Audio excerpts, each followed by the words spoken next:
The year 2098, the sun, a molten point in the polluted sky, casts long, distorted shadows across the cracked pavement of New Accra. But there is another shadow too, a faint, almost imperceptible shimmer that follows each person, a whisper of their future self, too engrossed in the frantic rhythm of their augmented lives. But I notice everything. I notice the way my grandmother's future shadow bent and frail, always seemed to hold a half-knitted shawl. Transaction I notice confirmed. how the Credits future received. shadow of the street Next customer, vendor, step up. perpetually bustling, Hurry up. always has a few more coins in its ethereal hands. And this morning, I noticed the gaping void behind me. My future shadow is gone. A knot of ice forms in my stomach. I stared at the empty space where my future self should be, a terrifying blank canvas against the grimy wall of our family's herb unit. A chill, colder than the morning air, sneaks up my spine. By mid-morning, the whisper begins, not the usual holographic news alert or data stream chatter, but the hunched, panicked murmurs between neighbors. Did you hear about the Mensa family? Their daughter just vanished. No trace. Just gone. My heart pounded frantically against my ribs. I see the fear in my mother's eyes, the way my father's hands keeps instinctively reaching for me, as if to anchor me to this plane of existence. When the news finally breaks through the official silence, it comes in the form of a grim-faced AI avatar. Unexplained disappearances are on the rise across global sector. Citizens are advised to remain indoors and report any unusual phenomenon, particularly concerning personal shadow formations. I know why. The vanishing people are the shadowless. My mind races, a whirlwind of fear and fragmented memories. What are these shadows really? Not mere optical illusion, that's clear. They are too distinct, too personal. I remember my grandmother's hushed stories of ancient African cosmology, of spiritual double and parallel existence. Could it be that the future shadow isn't just a reflection, but an anchor, a tether to the timeline of one's own life? I have to find it. I have to find my future shadow before darkness falls, before I become another statistic, another whispered rumor. I have to go out, I announced, my voice trembling but firm. My parent protested immediately. It's not safe, Aisha. Stay inside. But what if staying inside is what makes it worse? I argued, desperate logic taking hold. What if my shadow isn't gone but lost? What if it's trying to show me something?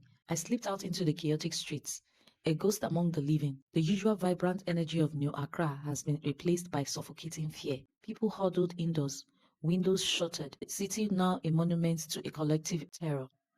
I scanned every alleyway, every holographic billboard, every reflective surface, searching for a flicker, anything that resembles the familiar outline of my future self. Then I see it, a faint, almost transparent shimmer near the crumbling facade of the old market.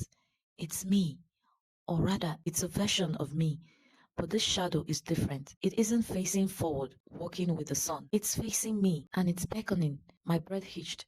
Fear wars with desperate hope. I followed the guide, my feet pounding against the cracked pavement. The shadow leads me deeper into the forgotten parts of the city, through alleys choked with discarded tech and the ghost of past lives. Finally, it stopped before a data center.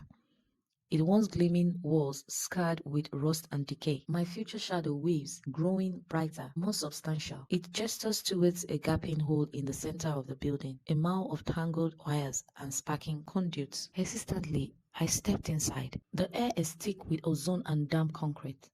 In the center of the vast echoing chamber, a massive archaic quantum computer hummed with low aeric energy, and there, stretched across its shimmering core, are shadows, not just mine, but hundreds, thousands, shimmering like captive fireflies. They pulse with faint, sorrowful light, tethered to the machine by strands. A terrible realization dawned on me. The shadows aren't reflections, they are temporal echoes, energetic blueprints of each person's future timeline, and someone, something, is harvesting them. My future shadow, now almost fully materialized, reached out a transparent hand towards a console on the quantum computer. I understand. My future self isn't just missing, she's trapped, along with the countless others. This machine, a relic from a forgotten era of computational science, is siphoning off these temporal anchors, disrupting the fabric of existence for anyone who loses theirs. With trembling fingers, I touched the console.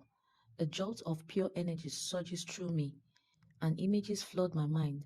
Scientists, decades ago, obsessed with predicting and controlling the future, their disastrous experiments, a temporal cascade that accidentally created these visible future shadows, and the machine itself left dormant until a surge in global energy consumption reactivated it, drawing in and trapping the temporal echoes. I know what I have to do. I have to sever the connection, free the shadows. But how? Then my future shadow places her transparent hands over mine. Understanding floods me. She isn't just an echo, she's a connection, a living blueprint of accumulated knowledge and experience. My future self is guiding me, showing me the way. Following the intuition instruction pouring into my mind, I manipulated the ancient controls. Sparks fly, the machine groans, the trot's shadow pulsed with growing intensity. The air crackled with raw temporal energy. As the sun dips below the horizon, painting the sky in fiery orange and purple, I press the final sequence. A blinding flash erupts from the quantum computer. A wave of pure energy ripples outward. When my vision clears, the chamber is silent, empty. The quantum computer stands still, its humming gone. I stumbled out into the twilight. The first stars pricked the darkening sky, and I feel it, a familiar confronting presence behind me, my future shadow.